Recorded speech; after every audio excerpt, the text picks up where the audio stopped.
I'm one of the natural hair creators whose hair stopped growing as a result of excess manipulation and styling, and I want to offer my 2 cents on the subject as someone who experienced the consequences of those actions. I'm a natural hair creator, and it is my job to teach people how to grow long, healthy hair as they desire. In the past, my job also included teaching people how to style their own hair to their taste, how to take care of their own hair and how to style it at home, how to make DIY hair growth products at home so that they didn't have to spend too much money, or so that they could be sure that the products that they were making were going to work for their own hair. So essentially, I used to do a lot of content where I manipulated my hair because I had to test a lot of the things that I was using, that I was making, that I was putting out there for people to consume. From doing all of that, I had too much manipulation, too much stress. I was filming so much content. I was styling my hair repeatedly, back to back to back, sometimes different styles in one day and multiple days of the week. Let's also add in the factor of me being a hairstylist. One of the ways that I learned how to make different hairstyles was by practicing on my hair. One of the quickest ways that you can learn is by doing on your own hair, and that's what I did. The result of all of this is that my hair became so stressed and my scalp became so stressed. I had to quickly figure out how to balance it because I still wanted my hair to be long. I didn't want to keep my hair short at that time, so I had a lot of work to do. And I have said in the past that the reason we post so many different variety of things on our different platforms is so that you, the audience watching, can have a variety of options to choose from. So if you see me post multiple tutorials on how to do a certain product from the comfort of your home, you, the viewer, will look at each of those videos, pick the one that you feel you will be able to get the most ingredients for, and then make those things. The reason is not for you to do everything at once. When it comes to your hair care, once you find the thing that works, you are supposed to stick with that thing for a certain time instead of moving from one thing to the next thing to the next thing in rapid succession. Every single day, based on the videos that I post and the responses that I get to my content, I am reminded that in spite of the fact that there is so much information, there are still a lot of people who do not know so much about hair care. I started growing my natural hair in 2015, and in 2015 there was literally next to no one talking about natural hair, especially hair that looked like mine. I still remember clearly the one natural hair creator back then who had hair that looked like mine was Chiziduru, and I learned a lot from her. We had to do a lot of trial and error. We had to figure things out on our own. We had to use cheap products, expensive products, cheap ingredients, expensive ingredients. We literally had to use anything we could lay our hands on to care for our hair. My own experience is that I had to make it work because back where I grew up, people did not believe that natural hair could grow and be pretty. People did not believe that you could grow healthy natural hair that will make other people want to also keep natural hair. So I faced a lot of backlash. I faced a lot of people criticizing me. I faced a lot of people telling me to go get a relaxer again. I came from relaxed hair. So I had a lot of people just telling me that what I was doing was pointless. My relaxed hair journey was such that there was nothing I didn't do to make relaxers not to burn me. But in spite of all of the precautions we took before getting my hair relaxed, I will always have severe scalp burns, and it would take a while before my scalp was fine. And by the time my scalp was fine, guess what? It was time for me to relax my hair again. And the cycle continued until I was tired. I just said, I'm not doing this. Let me just see if I can grow my hair natural. And I started to do that. From there, I got into YouTube creating hair content. I started YouTube in 2018, towards the end of 2018. So just like a lot of other natural hair creators, most of us have been in the space for a very long time, and we have been privileged enough to grow our platforms to huge audiences that trust us, that believe in what we say, and that follow our advice. We have also been privileged to grow with the times and to change and adapt and upgrade ourselves, our hair care, our content accordingly as the years have gone by. Nothing remains the same forever, and just like other things with content creation, with natural hair content creation, and even with natural hair care, there have been so many changes over the years. We have all had to adapt, we've all had to learn, and we've all had to adjust our beliefs to make sure that we found things that worked for us long term and that gave us the results that we were looking for. That is the foundation from which I came into this hair thing. I've done a lot of things to learn about my hair, to grow my hair, to master styling my hair. Guys, I have done a lot. I've also learned how to make products. I've learned how to make wigs. All of these things I learned by practicing on myself. So believe me when I say I know what I'm talking about. And as somebody who experienced stunted growth as a result of all of these things, when it comes to the topic of commenting and telling people, especially creators, that their hair has been stuck at one length ever since somebody followed them, I think it's a very insensitive thing to point out. I may be someone who does not pay any attention and who does not mind such comments because they really can't do anything for me.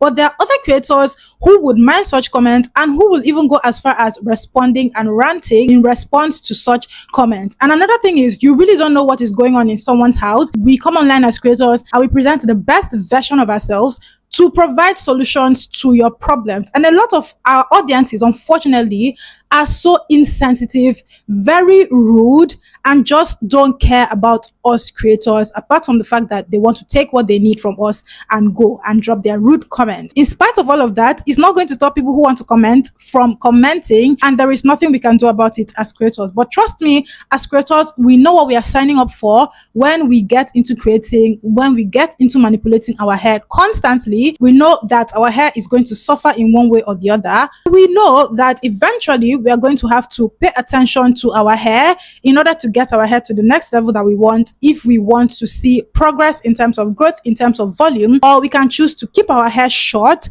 so that we can maintain being able to constantly manipulate.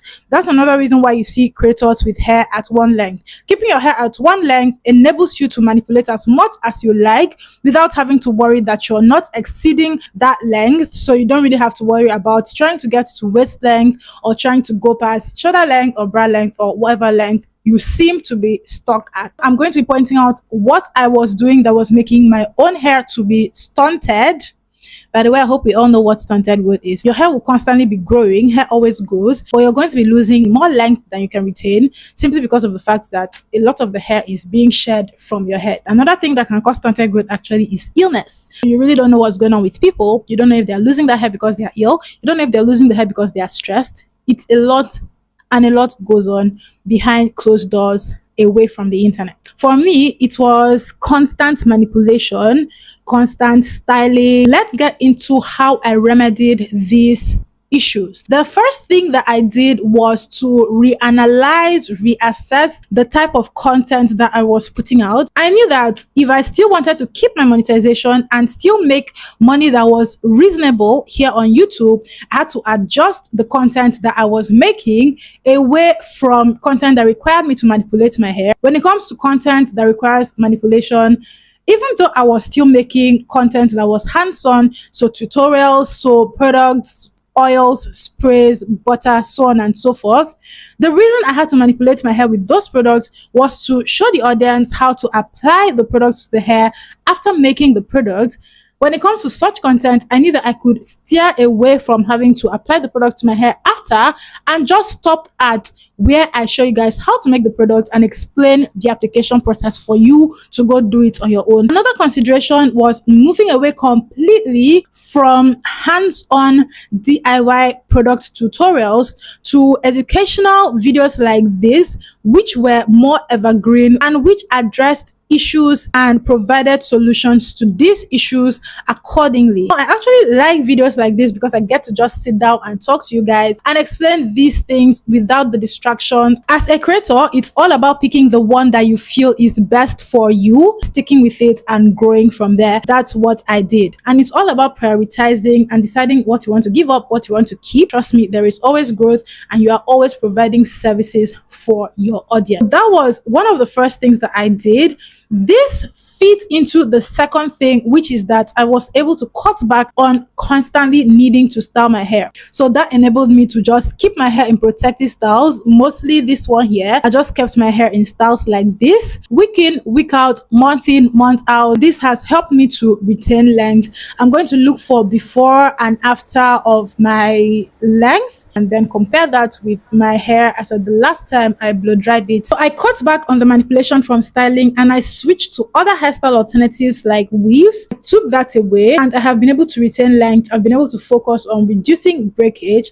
I've been able to focus on prioritizing my wash day so that I moisturize my hair and hydrate my hair. Another thing that I did, which has been incredibly helpful, is working out, is because it's something that I still do. So from working out, I was able to improve my nutrition and improve how much I drink water. Drinking water is very important. As much as you are hydrating your hair on the outside, you need to make sure that your body is not dehydrated as well. I have cut back on junk food consumption. I've cut back on snack consumption, and I just increased how much fruit, how much vegetables, and how much water I was taking in. These things have helped so much. So where I was not able to take care of my hair consistently, my hair has not suffered. And another way yet is relaxing. One of the things that caused me to experience stunted growth was stress. Once I did that, once I stopped all the worrying, once I stopped all the stressing, the rest became history. The other reason why your hair growth may be stunted may be because of your lifestyle. Lifestyle is a huge factor that affects how much length you retain. If you are, let's use models as an example, models that have hair, your hair will be constantly manipulated based on the intensity of your job. So you will constantly need to change your hairstyles to fit whatever you need to do at the time. And even if you just have a job that requires constant manipulation, you may not be able to control how much length you retain. But once you are able to control it, there are measures that you can take, which primarily involve cutting back on how much you manipulate your hair in order for you to see results. Yeah, that's it. Stunted growth is not just a product problem.